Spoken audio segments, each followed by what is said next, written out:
Kelangkaan garam terjadi hampir di seluruh daerah di tanah air. Kelangkaan disebabkan adanya anomali cuaca, hujan terus terjadi, terutama di sentra produksi garam. Cuaca yang tak menentu akibat peralihan musim membuat hasil panen garam di Sumeneb, Jawa Timur berkualitas rendah. Polemik impor garam sudah menjadi masalah klasik di negeri ini. Dan kelangkaan garam yang terjadi di sejumlah wilayah di Jawa Timur membuat pedagang dan pembeli kebingungan. Hujan turun terus-menerus menyebabkan petani garam gagal panen. Iklim yang bersifat basah dengan jangka waktu panjang menyebabkan pengeringan tak maksimal. Para petani garam di Kabupaten Cirebon, Jawa Barat gelisah. Niat memetik jerih payah panen tinggallah angan-angan. Tahukah kamu, garam merupakan salah satu komoditas yang penting dalam kehidupan. Selain bermanfaat sebagai penyedap rasa, garam berfungsi sebagai bahan baku industri serta memiliki peran yang penting dalam pemenuhan gizi nasional dan ketahanan pangan di Indonesia.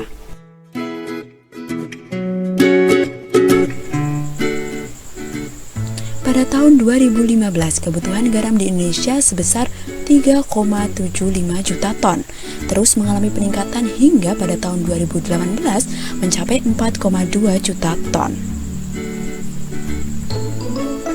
Sayangnya, hal ini tidak sebanding dengan angka produksi garam yang justru kian menurun.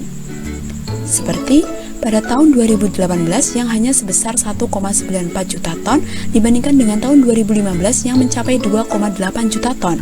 Terjadi penurunan yang signifikan, bukan? Selain itu, garam yang dihasilkan kurang berkualitas.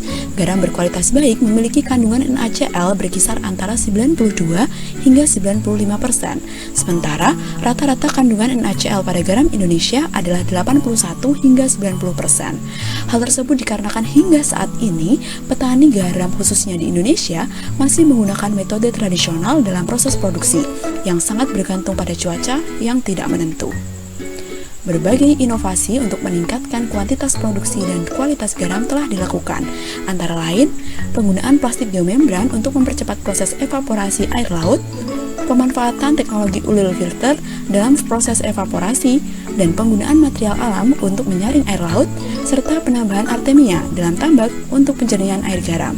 Berbagai inovasi tersebut masih sangat perlu untuk dikembangkan agar diperoleh implikasi yang optimal. Berdasarkan permasalahan tersebut, inovasi dari kajian kami adalah terciptanya mesin produksi garam berteknologi modern yang efektif serta efisien, yaitu Parabolic Salt Machine. Parabolic Salt Machine memiliki beberapa keunggulan dibandingkan inovasi yang telah ada sebelumnya, seperti penggunaan rumah prisma, plastik geomembran, dan juga penggunaan ulir filter. Parabolic Salt Machine memiliki teknologi pendukung dalam sistem pengaputan seperti fan dan cakram yang tidak ada pada rumah prisma biasa, dan juga sistem geomembran pada umumnya. Selain itu, penggunaan ruang pengaputan pada Parabolic Salt Machine dapat menjadi alternatif pengganti saat adanya perubahan iklim. Berbeda dengan teknologi ulir filter yang tergantung pada iklim tertentu dan masih menggunakan sistem konvensional. Parabolic Salt Machine menggunakan teknologi modern yang dirancang agar memiliki keunggulan pada sistem pengaputan yang diharapkan mampu mempercepat proses evaporasi air laut dan mempercepat proses pengkristalan garam.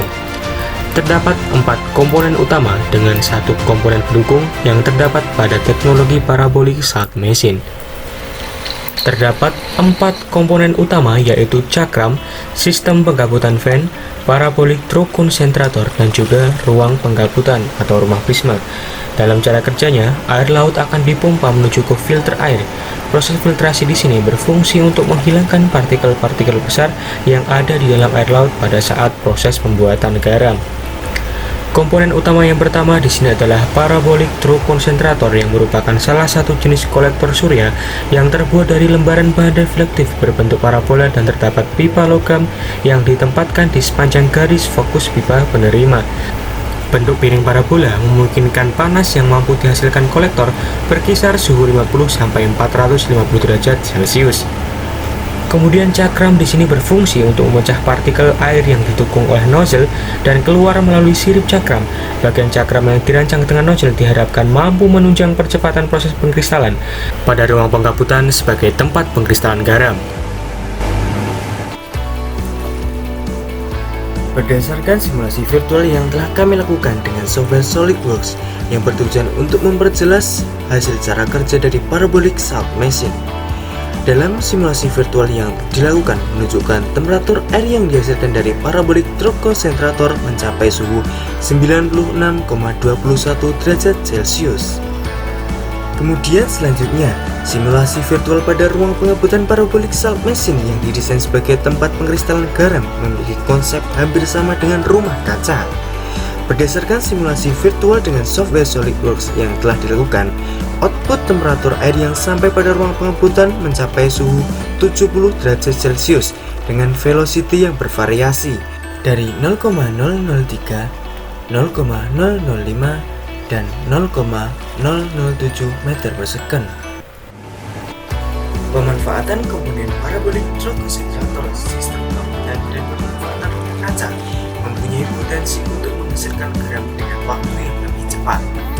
Peningkatan produksi garam dengan parabolic salt machine harapannya dapat membantu ekonomi petani garam dan meningkatkan jumlah produksi garam yang dihasilkan. Pembuatan inovasi parabolic salt machine dari tim program kreativitas mahasiswa Karsa Cipta Universitas 11 Maret Surakarta yang beranggotakan Zianafid, Arini Nurfadilah, dan Muhammad Khairul Huda mengucapkan terima kasih kepada dosen pendamping kami, Bapak Dr. Engineering Nugroho Agung Pambuti. Terima kasih juga kami sampaikan kepada Kemendikbud yang telah memberikan kami kesempatan untuk turut berinovasi. Semoga apa yang kami lakukan dapat berkontribusi untuk kemajuan bangsa, khususnya sektor produksi garam.